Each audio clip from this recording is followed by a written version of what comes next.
lack of coordination between different sports authorities. Yeah, this is one of the things that we talk about in the forum, that we have a problem between organization, coordination maybe. You have to talk about the Ministry of Education, the Authority of Youth and Sport in Kuwait, the clubs, and the society. The thing that, Tariq, we can't talk about sport development in Kuwait because we still شنو وزارة الشؤون? The Ministry of Labor. Yeah, sport is related to this ministry. Yes. So how come all the countries are having a ministry only for sport and youth, and we still... excuse me, the youth considering men and women alike, like under the same law, under the same level.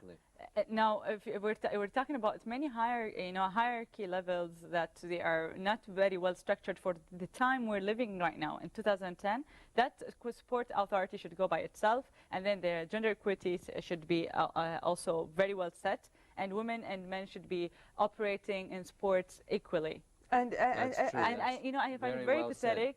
I find it really pathetic to be talking right now about women's rights, because it's like asking for, like if we're talking about a person who's asking to eat, this is really basic. Yeah, it's basic, and they should have, I mean, it's full rights, but this, we have a picture, I think, with your mother, my mother in Turkey, right? Tell us about this, Belsam. Where was this? This was in the first Universiad we participated. I remember this photo, yes. In 2005. Okay. Yeah, and we've been then in Bangkok 2007, and then in Belgrade in 2009. And then last year, last month in the forum in Vigo. And well, really... you've really both of you developed very well from being international fencers, which I think you've taken a little break from now to concentrate on some other business-related issues and dealing with sports development programs and helping out with the women right here in the state of Kuwait. I know you have many open sports days for women at different venues. You recently had, tell us about that, for these events that you have for the women and girls right here in the state of Kuwait. Okay, let's talk about the Sport Open Day in Kuwait. Okay. This is a project which was one of the reasons that we were nominated for a Ashoka Award.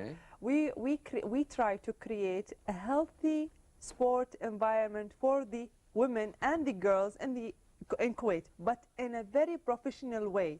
So we decide to take the sport hall complex in Kuwait Club, which we are thanking them for their support, and we create for them a Sport Open Day. The girl and the women, the mothers, the daughters, the sisters, the aunties, all the family, even the grandmother.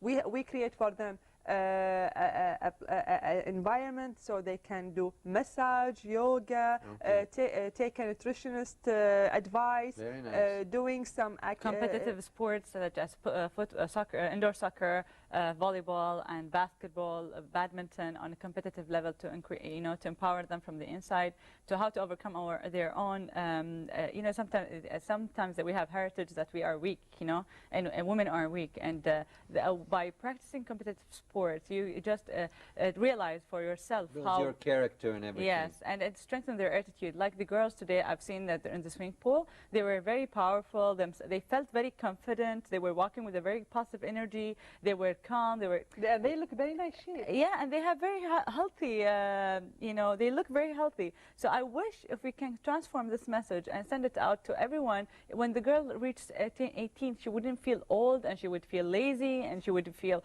that she is expired for sports, and she still can be going on and on until sports is for your whole life. For your whole life, and you should know how to use it and how to put it into your life and your lifestyle. And this message goes for both men and women, because once you reach a certain age in the university, you just drop and you think you're old, and you give yourself the excuse for being lazy and for yourself not to feel guilty. I know not just men and women do that, which is a shame. Yes. Yeah, myself personally speaking, I do that too, where you become kind of lazy when you used to play sports, but you really have to find the time and manage your time correctly. Yeah, I believe in the quote that says, "Time is, we all have time. It's a matter of us how to make use of it." Right. I have to do time management. Exactly. Look who's talking about time management. We have our also crisis. Everyone has some flaws, a little. Yeah. go ahead. Yeah, sorry, Tariq. What I would like to concentrate on also in the university sport, you know, it's really something related to our Sports Open Day when we do it, because the Sports Open Day, we take our resources as participant. Most of them, they are from the university. Okay. So the sport department in the university, they are supporting us a lot. Dr. Abdelrahim Diab and the student fair, the student dean, what they call it? Dean, I think. Dean. Yeah, the dean of the student affairs. Yes, and also Mr. Abbas Dashti, he's the manager of the sport department, and Mrs. Fatma Mohammed, and also there's a lot so many names to remember. Yeah, they are. But it's nice that they are helping out and assisting. Yeah, with actually, everything. also we support the we approach them to support the marathon in the university, which was held in March, and I think March or April. But it was nice for us to be in that healthy environment in the university. It is not a matter of creating only one event a year. It is something nice to do a full schedule for the student to be involved in the sport activities. You know, full agenda all around the year, you know, with different sports. Is this what you plan to do, both? I mean, you're now very much into sports development programs. You plan to put like an agenda or schedule for the women, coordinating with the other authorities, because you know, by ourselves we have the experience, we have the ideas, we're fresh-minded, but we are not we cannot operate as a commercial office. You know, it has to be also in coordination with the universities and with our the work. Federations. Yeah, and our work, Tariq, it depends in a very direct way with the human investment. Okay. So you can't do a program or any project without your the human resources that you will have. So it's really difficult for us sometimes to find a big number of participants which participate. But there is people who are interested always, and they always. I know you've had some successful events already. We're covered by the press and media, and working on other great events. Yeah. I know you're always active in doing things, but it's not easy, you know. I'm sure, in Kuwait, it's a challenge. Yeah, it's especially when you want to start something from new and. Yes, it can be difficult. And we have unfortunately, you know, we live in a society that we have still a category. I'm not you know, generalizing, that we have this passive attitude. We need something that is operating by itself. But we don't want to, you know, interact and start it from new and be interactive with the people. You know, come to do sport teaches you a very active attitude and transforming this passive attitude that we have from the, you know, play games and watching TV and just sitting. This is the fact that you're just sitting for most of the years of your life, especially in such a society that we're living in.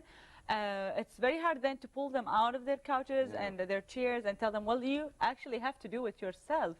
But we like them to sit for this hour. You know from 9 to 10, we want them at home sitting. Perfect, you know, from 9 to 10 just relaxing. Yeah. Perfect, but I mean, if they come like, no, we want to come to watch. No, you cannot. Why you come to a sport event to watch? You should be coming here to enjoy it and to practice and take the experience out of it. I don't see any problem for this person to come and watch. And also, Tariq, I would like to mention something about the sport development. When we think in that time to establish our company, which is Touché Sport Development, we didn't take the idea from somewhere. This is in Belgrade in 2009. Yeah. How do you feel there? You're carrying the Kuwaiti flag. It was very humid, Tariq. Okay. So you didn't feel comfortable. I feel the humidity right now when I see this picture. Okay.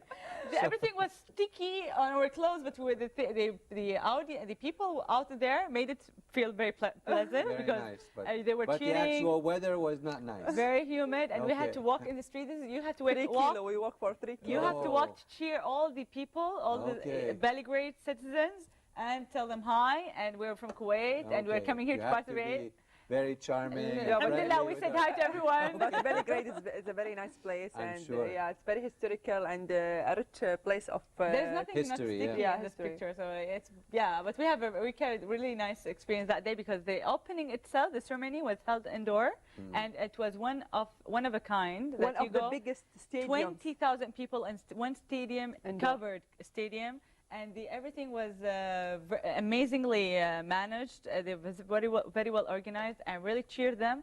And I admire them for the effort they put it in such an event, because coming out of such, after many difficulties in their politics level and the wars they've been in, I think they've done an amazing job. Who is this with some of your fellow fencers or something? No, they're all the participants from 14 sports. Yeah, you can see Mexican hat, the Mexican hat behind us. All the participants. I don't know, but sombrero, yeah. Yes, I think so. Yeah.